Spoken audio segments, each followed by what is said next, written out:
Here we have a situation where there's a rear end accident. You create a lot of tension in your low back. Yeah. And when you're doing things where you're squatting and bending in awkward positions, you get a lot of fatigue there, right? Yeah. And I feel a lot of that fatigue is due to tension of your muscles in those awkward positions. Because when your muscles tight and grabbing and stabilizing you, Yeah. it creates a lot of restriction, cuts off your blood flow, and you start to fatigue. So now the whole process is trying to create more length in your muscles so that they're more supple and allow for better circulation. Mm-hmm. One of the things that people want to do is increase their core strength and do a lot of squats, deadlifts, and things like that. But when you're using resistance or weights to help increase your strength, you create a lot of static contractions, right? So what I'm suggesting is do more back bends like this where you're starting to arc, okay? Yeah. So in this case here, you're bending your back and it's very stiff and rigid, so it's straight. What I want you to do is just relax and arc it a lot more and bending this way. So in order for you to bend back like this and distribute weight, you still need that strength to stabilize you. But that strength is also bending and opening your spine to the front. And you slowly, one segment at a time, bring it back. So as you arc backwards, when you think about your spine being multiple segments, you want to take the first segment, one segment at a time, arcing until you get here and you feel like you're falling forward. You allow your pelvis to shift and allow that bend to happen.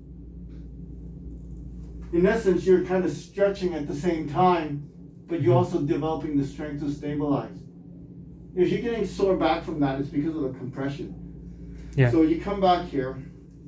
Now going the other way, when you think about those multiple segments, you want to bend just the head first, bend your rib cage, slowly soften your knee, and round yourself forward.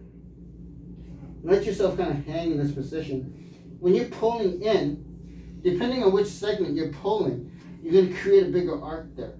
So I want to open this segment, I pull more here. If I want to open the segment between my rib cage, I'm going to pull more into the center. So I'm using my own strength here to create space in my spine, Mm-hmm.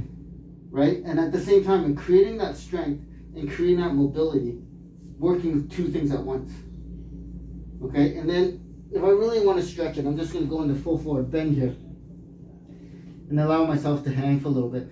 This can get a little difficult because now you get a lot of blood rushing to your head. Mm-hmm. So if you sit on the floor or a bed and you let yourself round this way, it's going to create the situation where you're sort of opening your back.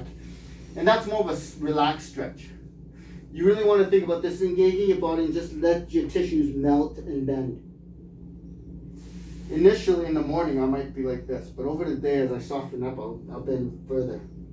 And if I'm really stressed and tired and tight, even bending like this can get really uncomfortable because the tissue is more restrictive. Mm-hmm. But you just allow it to let go. And the most important thing is learning to disengage your muscles so that it becomes more supple when you don't need it. When you tense all the time, it creates a lot of congestion. Mm-hmm. The other thing you want to do is go into arcs, right? Opening your back here to create space and stretching this out. Don't let your abdomen distend. As I was saying, if you want to lengthen a ball, you squeeze it, the ball will get taller.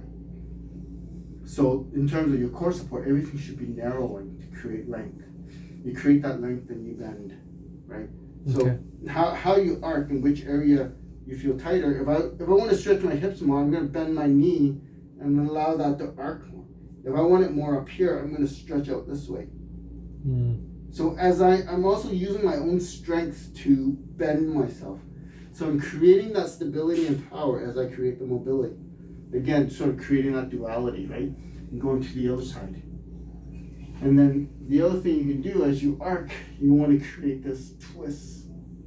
So now you're creating two dimensions of movement. You're creating a bend and a rotation to open up the body. And sometimes this compression here may cause a spasm. Mm-hmm. And that's due to that congestion cutting off your blood flow.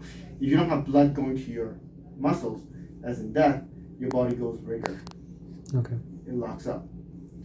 But that compression is because it's already tight. You compress it, it's like working a plunger. You compress it and you release. You compress it and release. It's trying to create more flow in that area. Okay. But if it's so congested that it doesn't release, you got to bend the other way to try and open it up and then bring it back. Okay? So a lot of this is just kind of bending and twisting and try to create the length. And then now going into a deep squat's really important. As I say, you want to be able to balance yourself.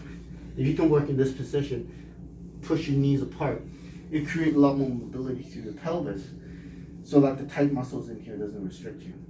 Okay.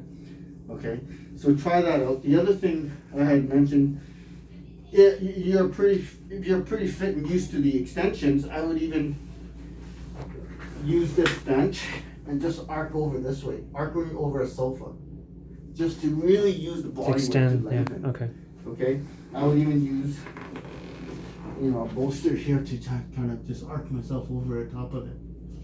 But I wouldn't suggest that to everybody. You need to be comfortable with that, and you seem to be fit enough for it. Yeah. Put a lot of pillows up to mount you. That way, if you don't feel comfortable, you can just roll out of it Okay. without hurting yourself. Yeah.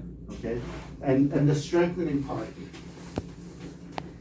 Oh, yeah, that The one. abdominal muscles here. You want to think about lengthening your neck, compressing through here. The pressure is going to create that bend. It's like trying to bend a 2x4. This should not distend. It should always compress and create that curvature so you can come up. Okay. Initially, if your spine's really straight, there's no way I can sit up by creating the straight board. I don't have the strength.